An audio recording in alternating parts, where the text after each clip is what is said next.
This is the show where we showcase Bionicle MOCs to inspire you, and today we're going to talk about simple MOCs. Now, when I say simple, I mean MOCs that use like the rough frames that come in sets. They use maybe a lot of prefab torso pieces or prefab limb pieces. They use the kinds of pieces that come in a lot of sets and often make up the bulk of the design of an actual set. So that way, if you've got like 1 or 2 sets, you're probably going to be able to build something pretty similar to what you're about to see. Now, of course, things being simple doesn't mean that they are poorly built. I think there's a real elegance in simplicity that pretty much always looks good. So let's check out some MOCs that use relatively few pieces and very simple techniques that you yourself might be able to build something similar to. Let's check out those simple MOCs. The first one today is a version of Toa Nadiki that was built by GZB MOCS. So we can see that the limbs and the arms, as well as the torso, they use basically the same pieces that come on Metru. So yeah, this really is just a Metru frame that's stylized with a few additional pieces on top. And I think it looks wonderful. Yeah, I mean, check out this waist design. Now, the waist is a little bit more customized. It's not using the exact waist piece that came on the Metru frame. Instead, they've got a few different pieces to pretty much mimic the same shape. And then they've added a bunch of greebles and other details that go on top of this. And that's basically the same with every other part of this MOC too. Yeah, the lower arms here, they've got tires as well as some studs on them. The torso has lots of armor and other pieces on top. And yeah, they've taken that minimum frame but covered it with all these smaller pieces to make it look way better. So if you've got a Toa Metru figure in your collection, maybe you could do the same. Put some wings on it, give it a cool weapon, armor it up with lots of different tiny pieces. It's a very simple way to build a MOC, but it gives you some very elegant results. One other detail that I love here is how they've inverted that foot piece, and then they've placed 2 of those black spike pieces on the other side. And it's great. This MOC rocks. Trinuma, No Nonsense Warrior, is up next, and the Cardus Dragon has built this. So this is actually a canon character, and it was a character you could build provided you had the pieces from Toa Tahu, set 8689, Toa Onawa, set 8690, and Toa Gully, set 8688. So it was a beautiful combo model. And on that, why not build a MOC that's just a combination of parts from a couple different sets? It could be just 2 sets, could be like 12 sets, that's up to you.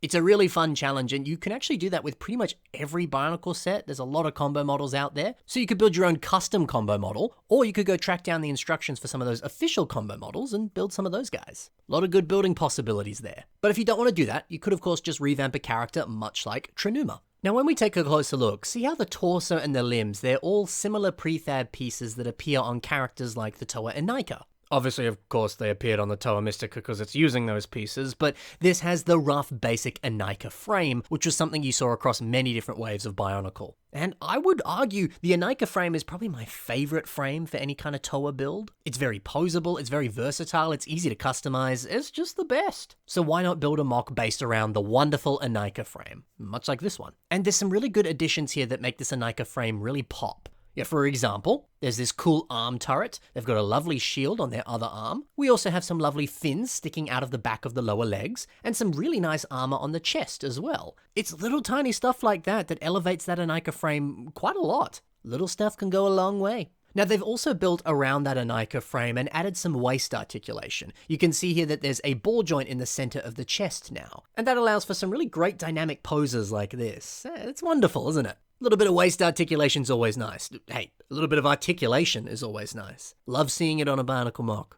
Yeah, I mean, really all you have to do is armor up an Inika frame and you're good to go. Like we see here, it looks good. This here is Jurg, and it's built by Fuzzy Builds. So this here is using an Avmatoran torso for the torso design. And there's not much else that's been added onto this except for like a couple small pieces. But for the most part, it's just that piece. And that minimal design is lovely. It gives us a very slimmed down, unarmored robotic look. Yeah, the last MOCs that we saw, they did a great job of really armoring up their builds. But this torso, it's kind of the opposite. Sometimes less is more.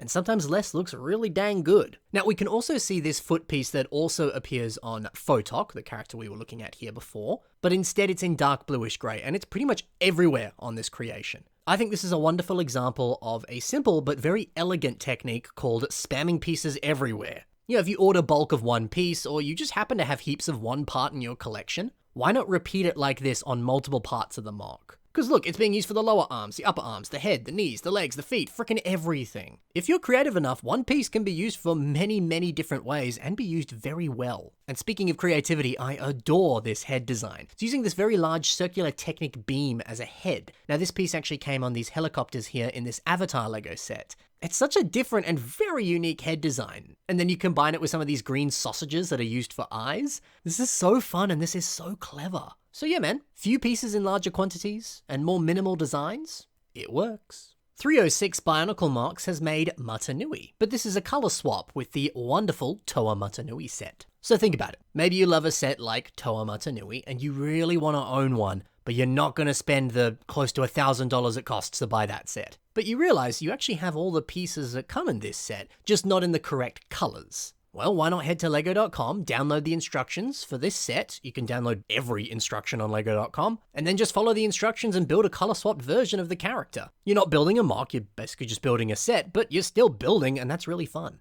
And heck, if you add a few like slight changes to things or some fun additions or change up the arm design or whatever, then you do have a MOC. You can use it as a nice starting point or a nice jumping off point. So look, a simple color swap and actually following LEGO instructions to build it, that's one option. Or you could look at a set like Toa Matanui and build just the torso design. Then you build your own MOC based around that torso design. You make entirely different limbs, a totally different head design, whatever. LEGO sets have some wonderful frames and some wonderful techniques. Why not steal those cool ideas, like this torso design or whatever, and use it for your own stuff? You got a whole lexicon of instructions out there for you to take advantage of. You might as well use it to your advantage. And you might learn something too from building from old instructions. Like for example, a set like say Witch Doctor. They've got an awesome waist and torso design that I think is a perfect frame for building your own Titan. So download those Witch Doctor instructions and get building. So yeah, a good cheeky color swap, stealing techniques for sets, it's two wonderful ways to get you building. Now for the next MOC, this is by Sloth Nui and this is Makuta Tridax. We can see here this Makuta MOC uses the torso and roughly the same limbs from the Fantoka Makuta villains. Now that sick looking Tridax pod in the center of the torso with silver claws gripping it from both sides. It looks so gnarly and so evil. It's perfect for a Makuta character. Sloth Nui was clever to just take that and use it for his own Makuta characters. If the Fantoka sets did it well, there's no reason you can't continue that success, but on your own stuff. The arms and the legs, they both use fairly similar designs. Those same dark red lower limbs, and then the upper limbs, they use those same purple pieces to create some longer, customized limbs that make this character a little bit taller and certainly more imposing. I think that's a great idea. Branch away from those typical prefab limb pieces by making some more customized ones with different pieces. That way you can add your own personal touches. Like we see here, get some nice pops of color, or it allows you to add details like masks for shoulders. And using Pyrox's mask here for a nice shoulder design, it's great because that mask has lots of spikes and very rough textures to it. It's very fitting for a Makuta. Oh, and check out this custom mask. I love those silver horns poking out the top there, and he's got another nice custom golden mask here. Both of them are wonderful. And I do like seeing a good custom mask on a Bionicle character. Maybe you could use one in your next build. And finally, Mucus Drizzle has built a character called Tahoe, Toa of Plasma. Now once again, we see another MOC that takes advantage of that glorious Inika torso. But there's a lot of customization going on here. It's not the typical like waist piece that connects onto that Inika torso. No, this uses an arm piece to give the body a more unique curve. And then there's some nice orange armor, it rounds everything off quite nicely. When we look at the arms, we can see that they're not really armored up at all. The slimness though, I think it works wonders. And I love how they've put some nice simple small system pieces into that upper arm there, just to fill in some of those gaps. Very clever. And the legs here, they're a combination of both CCBS pieces as well as some other prefab Bionicle limbs. Now they have of course added a third joint to this leg, which isn't really like atomically correct, but that extra joint does look pretty cool, and it certainly helps with posability and, achieving all these weird interesting poses and dynamic action shots, all that stuff. Yeah, I think this MOC really is a perfect example of minimal armor just working well. The fact that it has this, lovely cape on one side that seems to be hiding a lost arm. I doubt another arm is under that.